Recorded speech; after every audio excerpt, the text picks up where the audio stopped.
Մարտի 27-ին և 28-ին ժամը 10-ից մինչև 20-ը Կուսակցության կենտրոնական գրասենյակում տեղի կունենա 2026 թվականի խորհրդարանական ընտրությունների քաղաքացիական պայմանագիր կուսակցության համամասնական ցուցակի թեկնածուների երկրորդ փուլի և ՀՀ վարչապետի թեկնածուի ընտրություն։ Քվեարկությանը մասնակցելու համար անհրաժեշտ է ներկայացնել անձը հաստատող փաստաթուղթ, անձնագիր կամ ID քարտ։ Առանց անձը հաստատող փաստաթղթի քվեարկությանը մասնակցելն արգելվում է։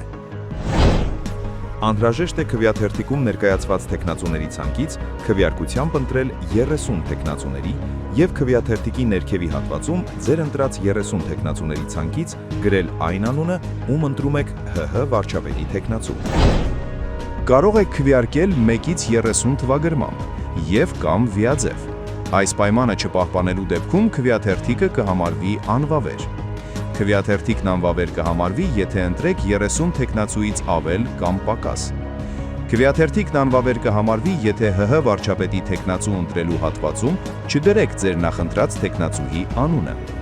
Քվեաթերթիկն անվավեր կհամարվի նաև այն դեպքում, եթե ՀՀ վարչապետի թեկնածուի անունը չլինի ձեր նշած 30 պատգամավորի թեկնածուների շարքից։ Քվեաթերթիկի վրա մի կատարեք այլ նշումներ, այլապես այն կհամարվի անվավեր։ Անհրաժեշտ է օգտագործել կապույտ թանաքով գրիչ։ Այլ գույնի թանաքով գրիչով կատարված քվեարկությունը կհամարվի անվավեր։ Արգելվում է քվեարկելիս օգտվել նախընտրելի թեկնածուների անունները կամ հերթական համարները ներառող թղթային, հեռախոսային կամ էլեկտրոնային ցուցակից։